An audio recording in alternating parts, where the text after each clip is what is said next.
이제 목사는 이렇게 절기라든가 때를 만나면 어떤 설교를 해야 될 건가라는 것을 구상을 하고 그것을 진행시켜 나가는데요.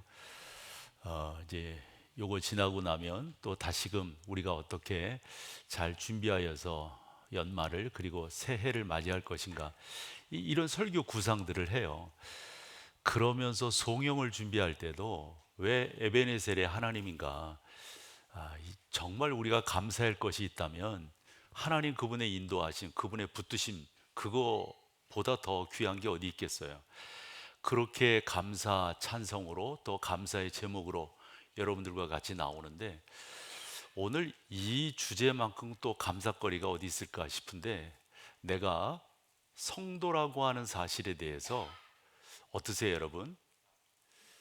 하나님께서 우리 가운데 여러 직분을 주셨거든요.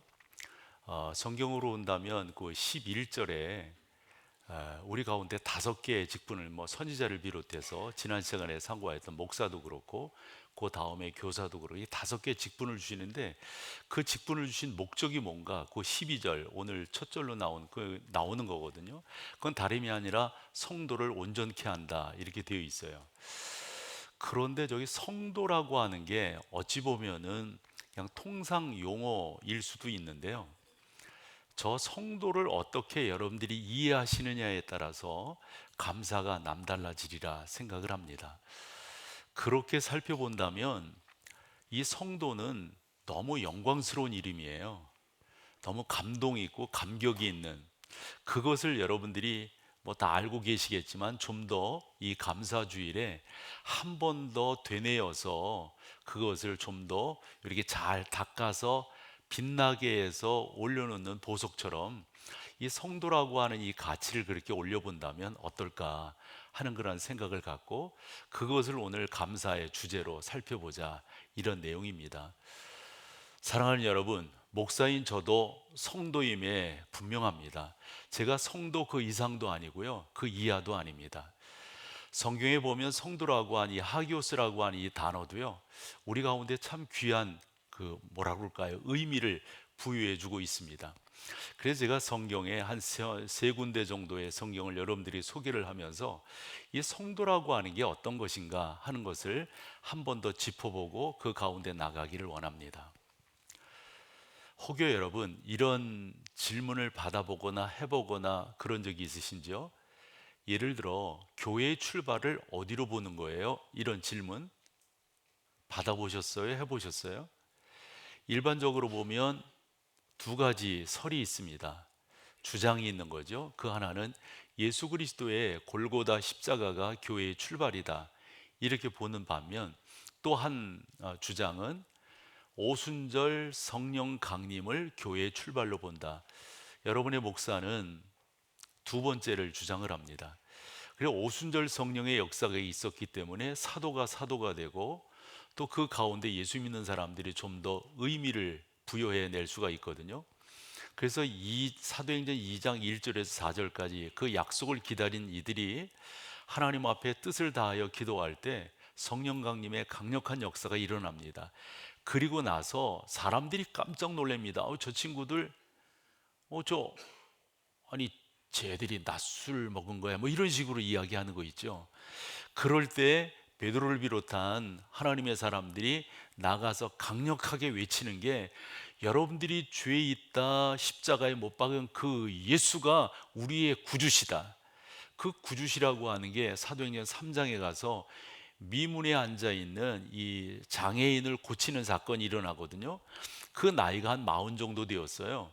근데 아마도 뭐 먹고 살아야 되니까 성경 구걸이라고 되어져 있지만은 뭐 아마 그런 걸 했던 것 같아요. 그런데 걷는 거예요.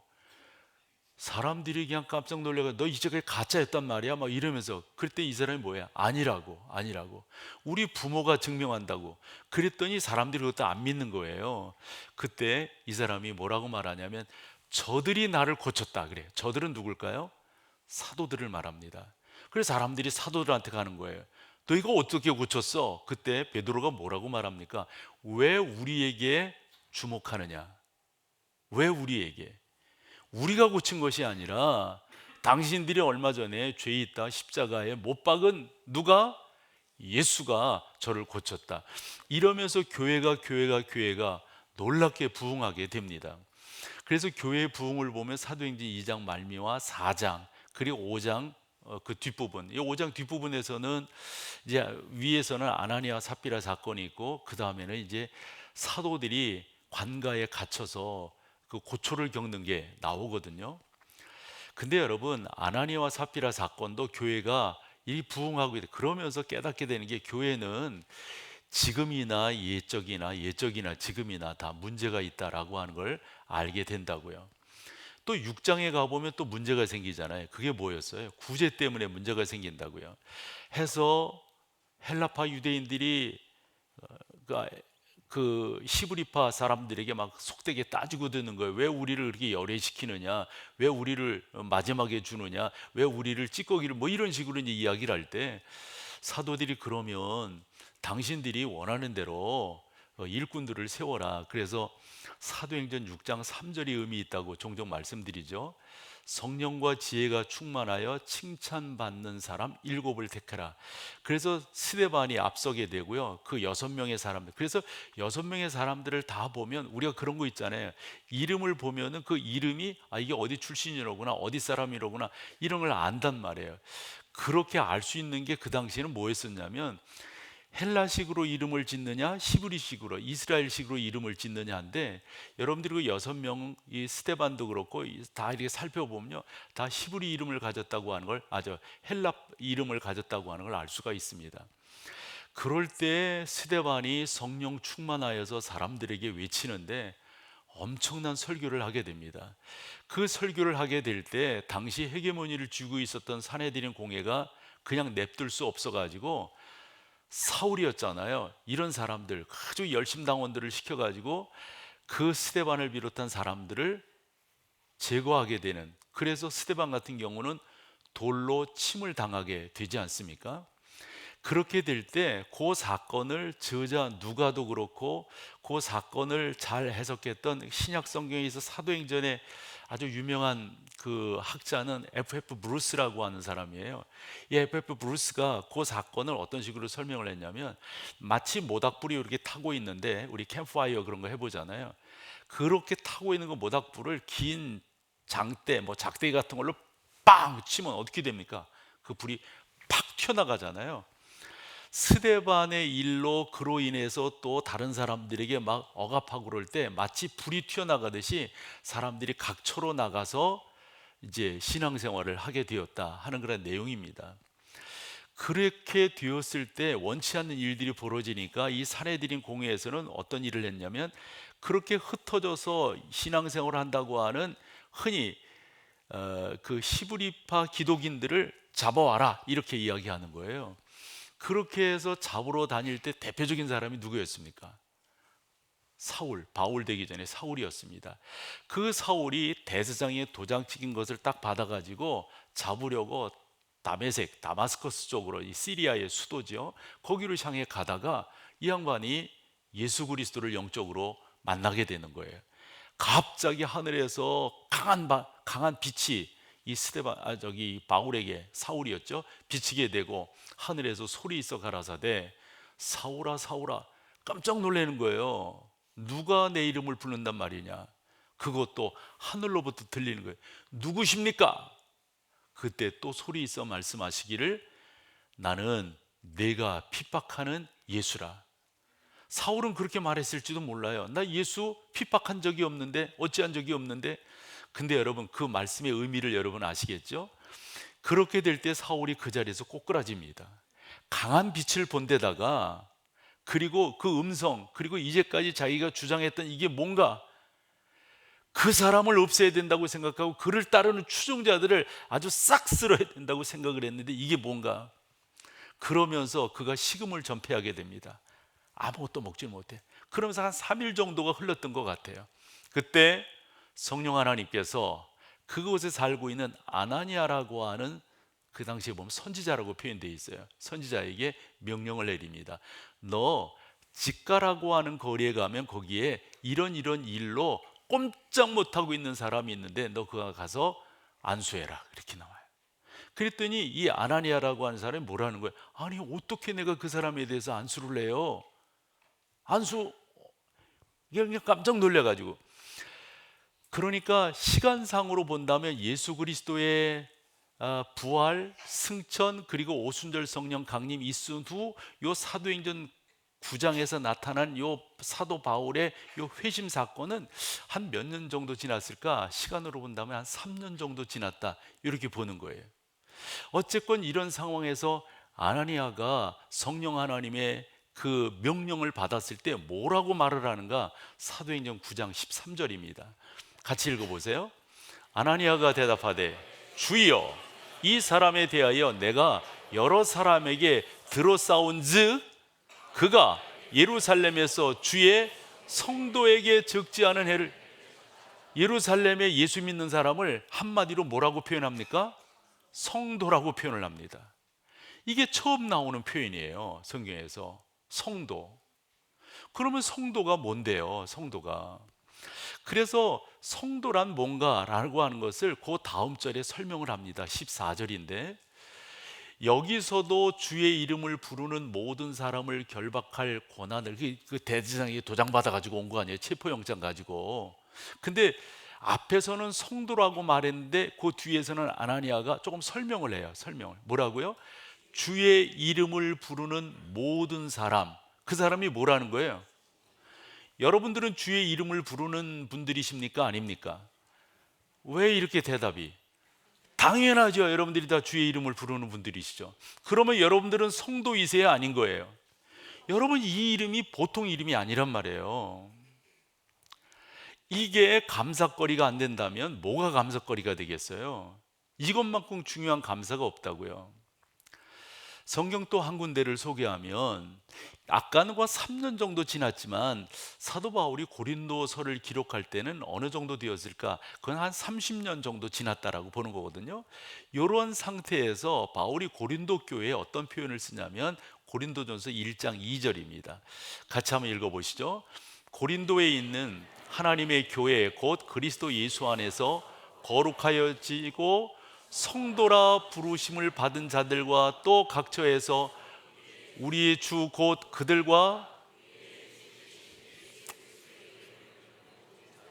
아멘. 그래서 보면 여기서 성도라고 하는 표현이 나오는데 그 뒤에 뭐라고 또 나와요? 그 성도는 뭐라고요? 우리의 주 대신 예수 그리스도의 이름을 부르는 모든 자들이란 말이에요. 근데 저는 왜 이것을 여러분들과 감사의 제목으로 특별히 말씀을 드리냐면, 여러분, 하나님께서 아무나 구원하셨어요? 하나님께서 그냥 여러분 몇 푼 주고 마치 노예 사듯이 그렇게 하신 거예요? 당신의 독생자 외아들 예수 그리스도를 작정하시고 계획하신 그런 방식으로 이 땅에 보내셔서, 동정녀 탄생이십니다. 보내셔서 이 땅에 살게 하시다가 때가 되매 십자가를 지게 하심으로 우리의 모든 죄를 구속해 하셨단 말이에요. 그 십자가를 졌다고 하는 것 설명이 많이 필요하지만은 적어도 여러분들이 충분히 알아들을 수 있는 용어라고, 표현이라고 생각해서 그만할게요. 적어도 우리가 이 자리에 있다고 하는 것은, 여러분, 하나님께서 우리를 얼마나 사랑하셔서 당신의 독생자 외아들까지 이 땅에 보내어 처참하게 죽게 하심으로, 사람들은 저것을 저주라고 그랬잖아요. 사람들은 저것을 형벌이라고 그랬잖아요. 사람들은 저런 모습은 이 사람에게 가장 극악무도한 거라고 생각했잖아요. 그런 방식을 통해 가지고 나를 뭐로 만들어 주셨다? 성도로 만들어. 그 성도됨의 증거가 뭐라고요? 예수 그리스도의 이름을 부르는 자들이라는 거예요. 한 군데 더 볼게요. 고린도전서 6장 11절인데요. 너희 중에 이와 같은 자들이 있더니, 여기서 이와 같은 자들이라고 하는 것은 앞에 설명이 있는데 다름이 아니라 예수를 안 믿는 거예요. 안 믿는. 그냥 속되게 말할게요. 지 맘대로 사는 사람이에요. 있더니, 이제는 말이에요. 거기 가운데다가 그런 설명이 좀 접속사로 넣어야 돼요. 주 예수 그리스도의 이름과 우리 하나님의 성령 안에서 이젠 뭐라고요? 씻음과 거룩함과 의롭다 하심을 받아서 바로 있는 우리들이다. 다르게 표현하면 아까 그 1장 2절로 가본다. 뭐예요? 성도란 말이에요. 성도란 말이에요. 요 표현에서 본다면 성도라고 하는 게 그런 면에서 보면 얼마나 귀하고 감사한 건지 이루 말할 수가 없어요. 정리를 해보죠. 성도라고 하는 것은 주 예수 그리스도의 보혈로 말미암아 지금 이 자리에 있는 겁니다. 죄송하지만 우리가 노력한 게 없어요. 우리가 힘쓴 게 없고 애쓴 게 없고 땀 흘린 게 없습니다. 예수 그리스도의 그 놀라운 은혜는 하나님의 절대적인 선물이었습니다. 내가 너를 택하여 지명하여 불렀나니 너는 내 아들이라. 여러분, 이게 은혜예요. 이게 은혜예요. 그런데 감사치 않는다고요? 내가 하나님의 자녀가 되었다고 하는 것, 내가 하나님 그 거룩한 이름, 성도라고 하는 이름 가운데 들어갔다고 하는 것, 이게 어찌 감사가 아닐 수가 있겠습니까? 가톨릭 같은 데서는 칠성례를 받아야 구원이 있다 이렇게 말을 해요. 한데 여러분들은 그런 게 아니라고요. 여러분들은 주의 은혜로 말미암아 구원 받으신 줄로 믿습니다. 여러분들은 성도인 줄로 믿습니다. 우리는 하나님의 자녀입니다. 여러분, 이 분명함을 우리가 선포해야 되고 나타내야 되고, 그런데 이것은 우리의 수고와 노력으로 된 것이 아니란 말씀이죠.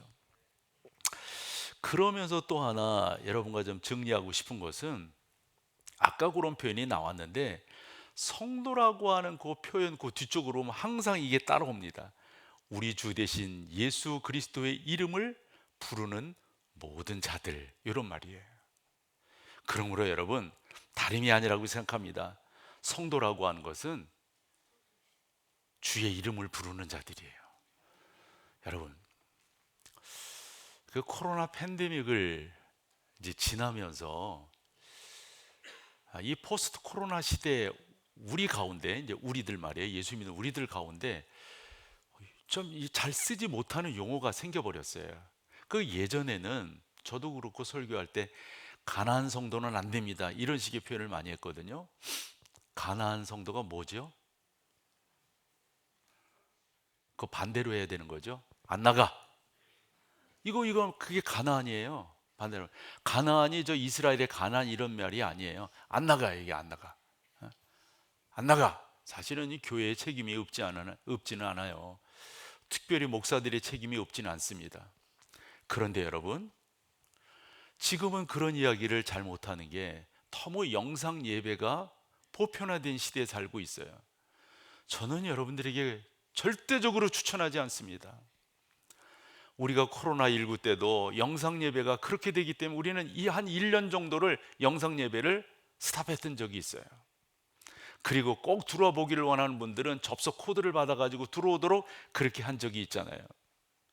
다름이 아니라 성도라고 한다면 이렇게 공동체로 모여서 주의 이름을 부르는 자들, 주 예수의 구원자 되심과 주 예수의 구속하심과 주 예수의 주인 되심을 마음껏 찬양하며 나가는 그런 사람들이 우리 가운데 있으므로 그것이 바로 성도이고 그것이 바로 우리의 감사의 조건이 되어진다 하는 겁니다. 사랑하는 여러분, 예배 없이 믿는다? 나는 인정할 수 없어요. 우리가 이렇게 하나님 앞에 예배하는 이 예배자가 된다고 하는 것만큼 중요한 게 없어요. 여러분, 설교 노트 1번 성도란 그랬고 4번 한번 읽어볼래요? 반가로 4번 같이 읽어보죠. 성도됨의 증거는 바로 예배자가 되는 겁니다 그랬어요. 여러분들이 다 뭐 예배자가 된다고 하는 걸 모르실 리가 없어서 이런 식으로 여러분들의 예배자됨을 환기시켜 볼게요.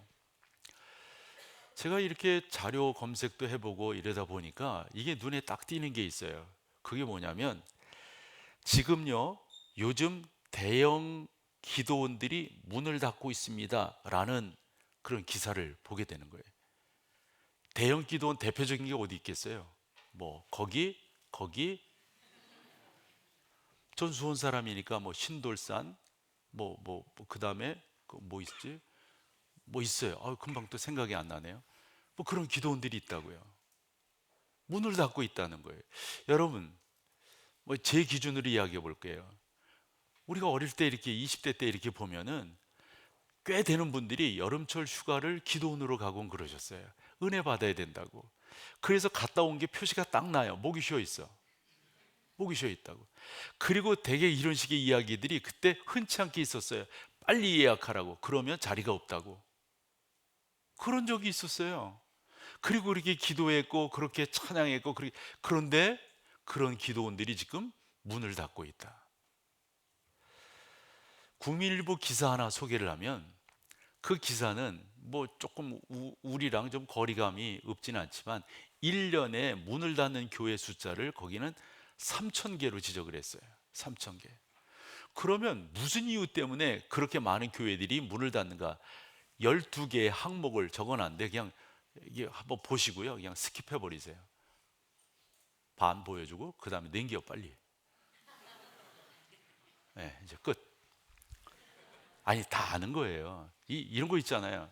어제 이제 우리 교회 행사가 있고 다른 노예 교회 행사가 있어서 거기를 갔는데 그 한 목사님이 그런 말씀을 하시는 거예요. 어디를 갔는데 거기 좋지요 뭐 어째 막 이런 이야기들을 서로 난 안 가보고 그래서 모르는데 그랬더니 그분이 그런 얘기를 하더라고요. 자기는 망할 줄 알았대. 그 망하는 기간은 언제? 이건 3년 안에 망한다. 이렇게 이야기를 했다는 거예요. 근데 진짜 그렇게 됐나 봐요. 확인을 하러 갈 수는 없고 어쨌든 그렇게 딱 됐다는 거예요. 나 요거는 내가 이야기할 수 있어요. 저 목사이니까 이렇게 교회를 가본다거나 또 목회자를 만나본다 그러면 저분이 상승곡선을 그리겠다 아니면 정체됐겠다 하향되겠다 이게 조금 구분이 됩니다. 아마 여러분들도 충분히 그런 것들을 구분하실 수 있으리라고 생각해요. 그래서 하나 더 소개를 해보면 샘 레이너라고 하는 이 미국 크리스천 포스트에 글을 종종 기고하는 이 분이신데요. 이 샘 레이너가 무슨 말을 했냐면 이런 교회는 자기가 봤더니 5년 안에 문을 닫겠더라 이런 거예요. 그럼 5개, 이번에 5개 정도거든요. 이건 조금 봐봐요. 이런 거예요. 이런 거예요. 그래서 저런 교회들은 그렇게 될 수밖에 없겠다 이런 말입니다. 여러분, 아마 웬만한 교회들이 매년 부흥 집회를 할걸요. 매년 말씀 사경회를 할걸요. 우리 교회는 어때요? 우리 교회는 왜 그런 메리트들이 없어지는 거죠? 왜 말씀 사경이 한다, 부흥이 한다 이런 것들이. 그래서 내년도 후년도가 우리가 설립 50주년을 맞기 때문에 제 주제를 정해드렸어요. 다시 주의 말씀 앞으로 또는 다음 신년을 향하여 이런 주제를 가지고 정말 여러분들에게 은혜를 끼칠 만한 그런 강사를 지금 섭외하고 있단 말씀이죠. 그런데 왜 이런 것들이 식어지는 거예요? 이유가 어디 있는 거예요? 왜 우리의 예배가 약화되는 거냐고요? 저는 다른 게 아니라고 생각해요. 적어도 내가 성도라고 하는 정체성을 분명히 한다면 여러분 이거 확실한 거 아닐까요? 당연히 예배자로 쓰는 거 아닐까요? 당연히 하나님 앞에 온전함으로 나가는 거 아닐까요? 그래서 성경이 말씀하고 있어요. 저보고 당신이 목사라고 한다면 당신이 전도자이고 당신이 복음 전하는 자이고 당신이 그런 사람이라고 한다면 이렇게 성도를 세워야 된다. 어떻게? 온전케 하라. 이게 온전케 하라. 어떻게? 봉사일을 하게 하라. 어떻게요? 그리스도의 몸을 좀 세워라. 몸을 세워라. 그게 12절인데요. 같이 한번 우리 읽어볼까요? 같이 보시죠. 이는 성도를 온전하게 하여 봉사일을 하게 하며 그리스도의 몸을 세 가지입니다. 세 가지. 사랑하는 여러분, 여러분들이 성도시라고 한다면 이것을 행하셔야 돼요. 행하셔야 돼요. 그래서 내가 하나님 앞에서 이런 모습, 이런 사람이 되어가도록 하는 게 그게 무엇보다도 중요하다 하는 겁니다. 저는 우리 교회가 그런 교회가 되기를 소망하고요. 우리 교회는 이 복음적 이 진리가 있는 성경이 선포되는 성경을 나누는 그런 예배가 살아있는 그런 교회가 되기를 축원합니다. 여러분 그걸 만들어 가셔야 돼요. 이거 목사만의 책임 아니에요.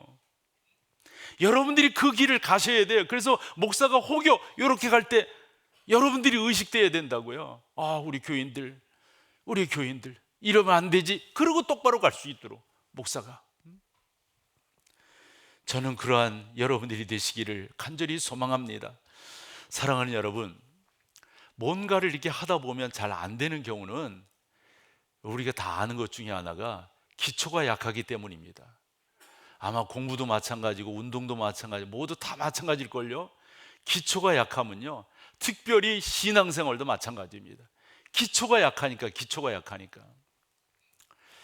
이제 목사들 같은 경우는 이 친구가 어느 정도 가지고 있는가 이렇게 보면, 저 같은 경우는 몇 가지, 어떤 책 읽으셨어요? 요즘 뭐예요? 이렇게 물어보면 이게 나와요. 답이 나와요.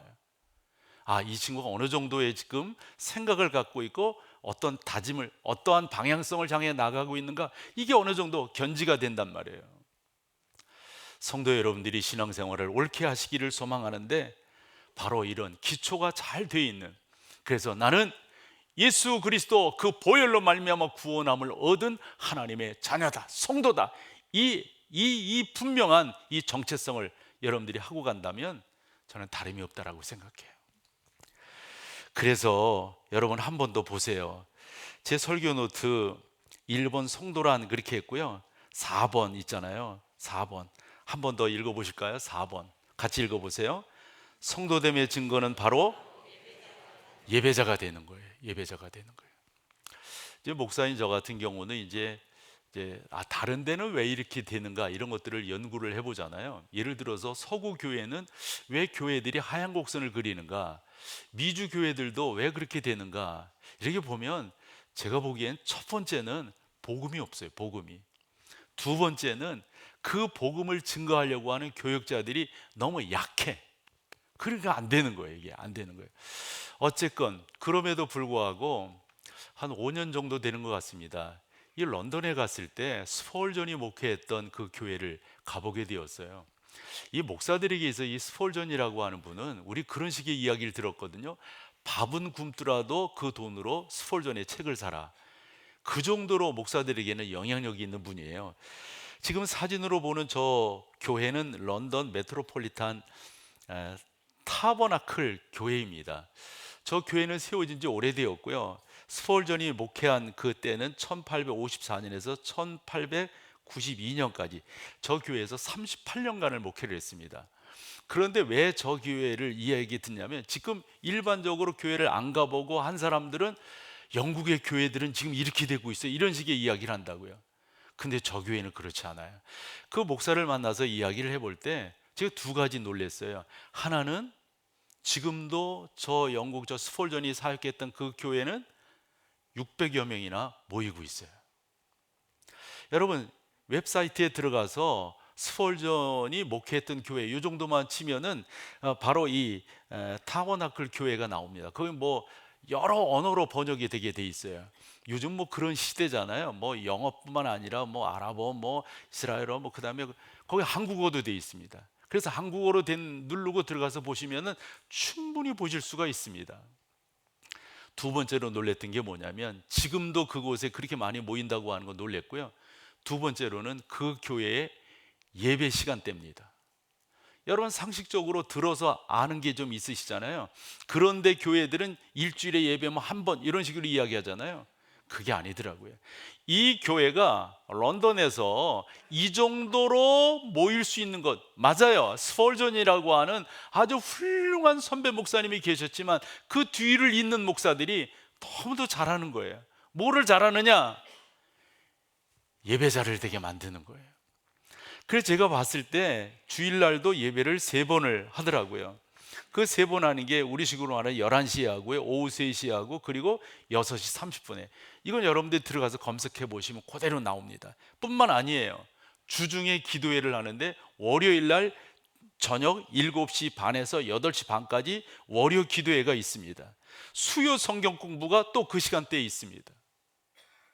영국에서 아마 이런 교회, 한인교회도 이렇게 안 해요. 한인교회도. 그러니까 사는 거예요. 그러니까. 사랑하는 여러분, 주일 한번 예배하고 살 수 있다? 주일 한번 예배하면서 평상시에는 성경 한번 안 보면서 하나님의 사람으로 성도로서 살 수 있다? 성도라고 한다면 아까 말씀드렸던 것처럼 주 예수 그리스도의 보혈로 말미암아 씻김을 받은 하나의 통칭이잖아요. 그 사람들의 특징을 봤더니 다 거기도 그렇고 거기도 그렇고 다 뭐예요? 주 예수의 이름을 부르는 자들, 그 부른다라고 하는 것은 뭐 예수여 이런 거 아니잖아요. 그 예배잖아요, 예배. 하나님이 우리의 구원자라고 하는 이 분명한 사실을 믿음으로 고백하며 나아가는 그러한 은혜란 말이죠. 이렇게 여러분들이 신앙 안에서 옳게 세워진다면 오늘 13절에 말씀하고 있는 것처럼 당연히 여러분 장성한 분량에 이를 수 있습니다. 저 장성한 분량에 이른다고 하는 것은 그 다음 14절에 세 가지를 하지 않는 거예요. 세 가지에 흔들리지 않는 거예요. 이제부터 어린아이가 되지 않고 흔들리지 않는 건 뭡니까? 첫 번째, 사람의 속임수, 간사한 유혹, 그 다음에 온갖 교훈의 풍조에 요동치 않는 거예요. 이게 성도인 거예요. 그럼 그 성도는 어떻게 해서 저런 세 가지에 흔들리지 않느냐? 간단합니다. 또 강조합니다. 예수 그리스도의 보혈로 내가 구속함을 입어서 그 은혜 가운데 들어갔다고 하는 이 분명한 사실을 고백하며 나아갈 때, 결론, 이런 난데 감사치 않을 수 있다고요? 이렇게 나를 부르셨는데 감사치 않을 수 있다고요? 사랑하는 여러분, 주께서 여러분들을 부르신 그 부름, 내가 성도라고 하는 이 귀한 은혜 가운데 있게 하신 주님을 찬양합니다.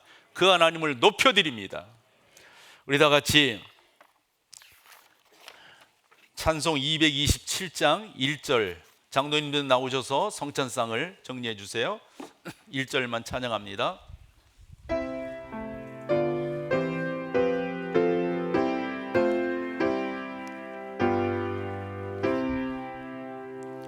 주 앞에 성찬 받기 위하여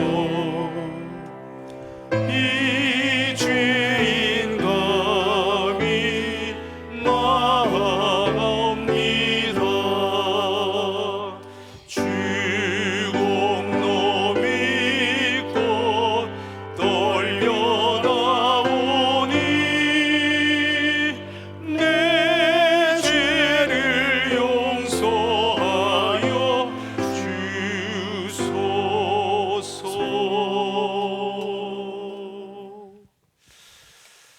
성찬하도록 하겠습니다. 장로님도 그렇게 하시고 하나씩 가지시면 됩니다.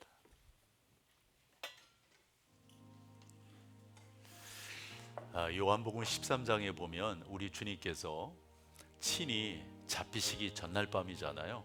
이 성찬식을 행하시며 말씀하셨습니다. 이는 내 몸이니 받아 먹으라. 이는 내 피니 받아 마시라. 그러면서 뭐라 하셨냐면 나를 기념하라. 그래서 우리가 이런 성찬을 하는 거거든요. 옛부터 우리 믿음의 선조들이 그런 표현을 했습니다.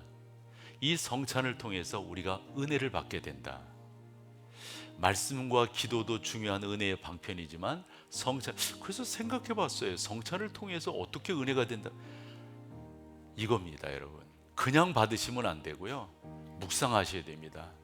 주님의 몸이, 주님의 피가 나를 살렸다고 하는 이 보혈이라고 하는 이 사실을 여러분들이 고백하며 나가신다면 크게 은혜가 되실 줄로 믿습니다. 전능하신 하나님, 우리가 성찬을 함께 나누려 합니다. 주님께서 선하게 인도하여 주시옵소서. 예수님의 이름으로 기도드립니다. 아멘. 이제 분병하도록 하겠습니다. 우리 본관 7층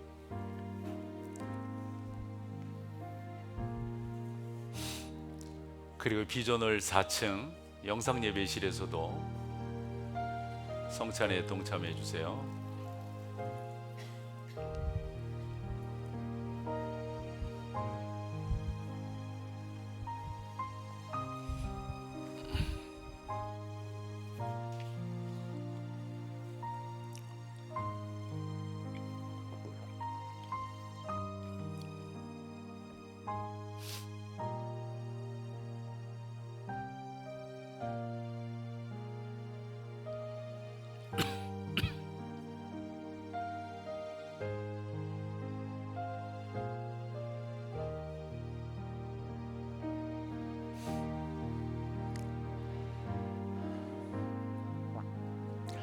받으셔야 되는데 혹여 성찬위원이 지나가셨으면 손을 들어 표시를 해주세요. 그러면은 여러분들이 갈 겁니다.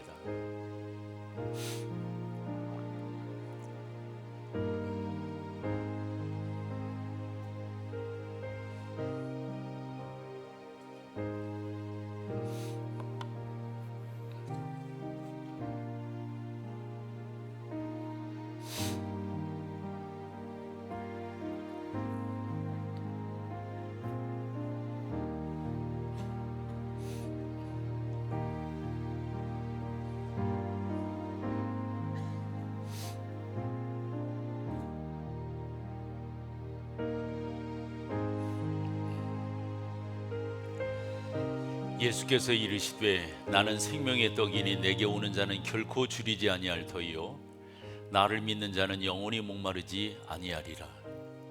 나는 하늘에서 내려온 살아있는 떡이니 사람이 이 떡을 먹으면 영생하리라. 내가 줄 떡은 곧 세상의 생명을 위한 내 살이니라 하시니라. 내 살을 먹고 내 피를 마시는 자는 영생을 가졌고 마지막 날에 내가 그를 다시 살리리니 내 살은 참된 양식이요 내 피는 참된 음료로다. 아멘.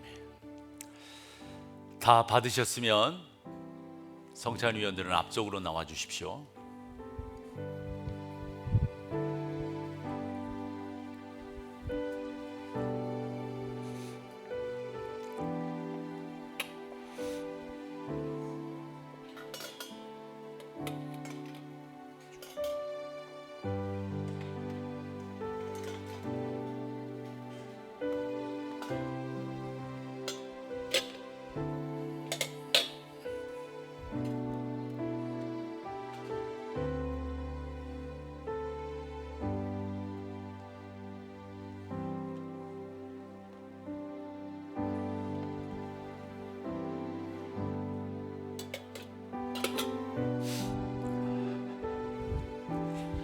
이제 분잔하도록 하겠습니다.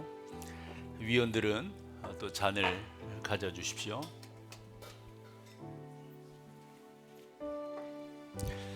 한 번 더 기도하겠습니다. 전능하신 아버지 하나님을 찬양합니다. 말씀하신 대로 저희가 실천하려고 하오니 이 가운데 주의 은혜를 더하여 주시옵소서. 예수님의 이름으로 기도드립니다. 아멘. 이제 분잔하도록 합니다. 떡을 받으신 분들은 꼭 받으셔야 되고요. 그리고 일회용 잔이니까 사용하신 후 겹쳐서 양쪽 옆으로 놔두시면은 우리 성찬위원들이 걷어갈 겁니다.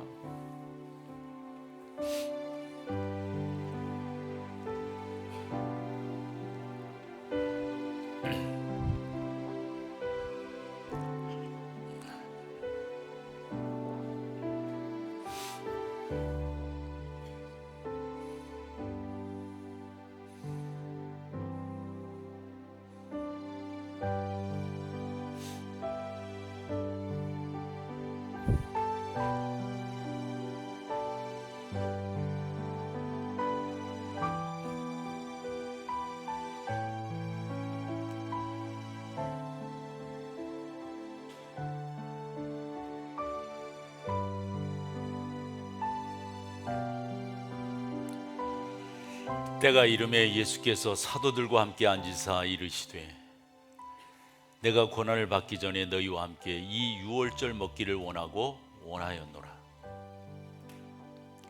내가 너희에게 이르노니 내가 이제부터 하나님의 나라가 임할 때까지 포도나무에서 난 것을 다시 마시지 아니하리라 하시고 또 떡을 가져 감사 기도하시고 떼어 그들에게 주시며 이르시되 이것은 너희를 위하여 주는 내 몸이라. 너희가 이를 행하여 나를 기념하라 하시고 저녁 먹은 후에 잔도 그와 같이 하여 이르시되 이 잔은 내 피로 세우는 새 언약이니 곧 너희를 위하여 붓는 것이라. 아멘.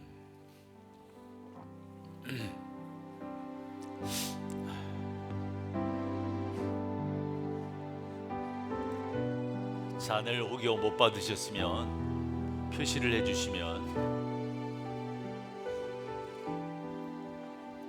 갖다가 드리도록 그렇게 하겠습니다.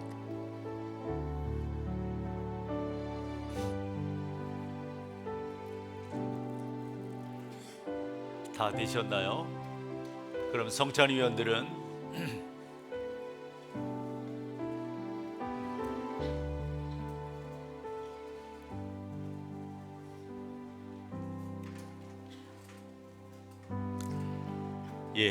성찬위원들 앞쪽으로 나와주세요.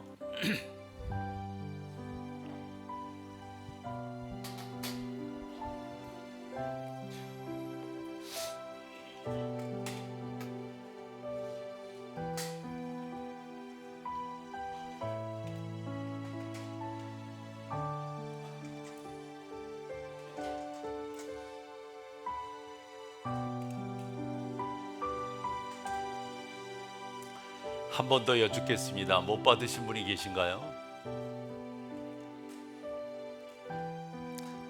네, 우리 성찬위원들 성찬하겠습니다.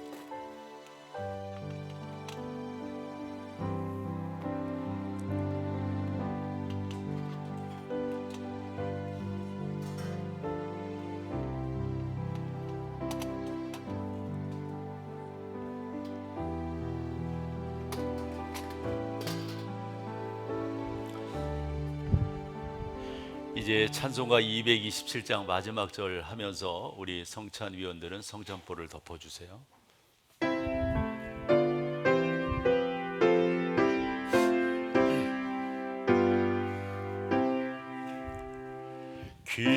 기도와 찬송 주께 드리고 주님의 떡과 잔을 받으니 내 맘에 주여 들어오셔서 주 말씀 따라 살게 하소서.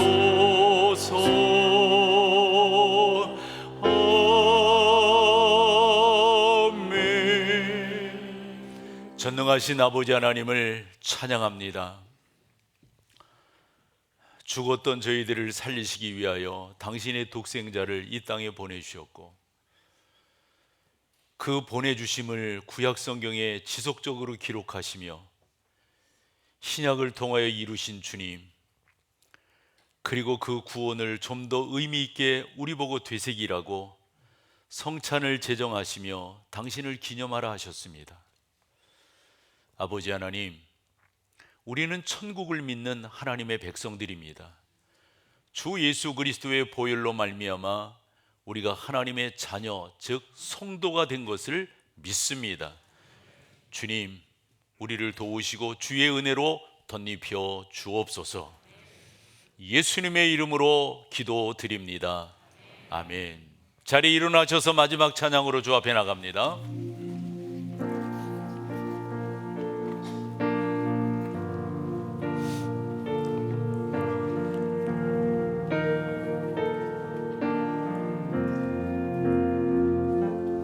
주의 나라가 임할 때 하나님 임재하실 때 예배가 회복되며 기적은 일어나네.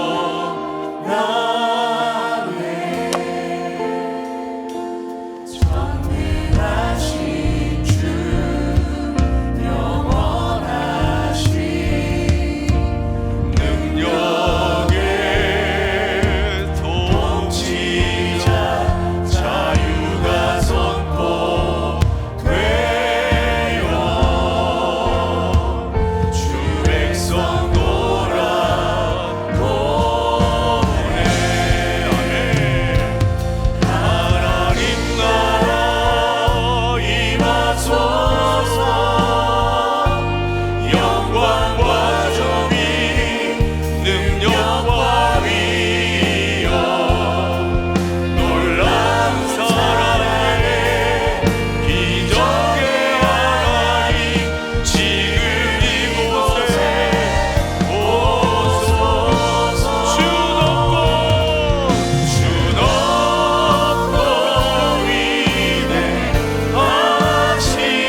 그리스도의 놀라우신 은혜와 아버지 하나님의 그 크신 사랑하심과 성령 하나님의 인도하심이 귀한 믿음의 성도들 가운데 이제로부터 영원토록 함께 계실지어다.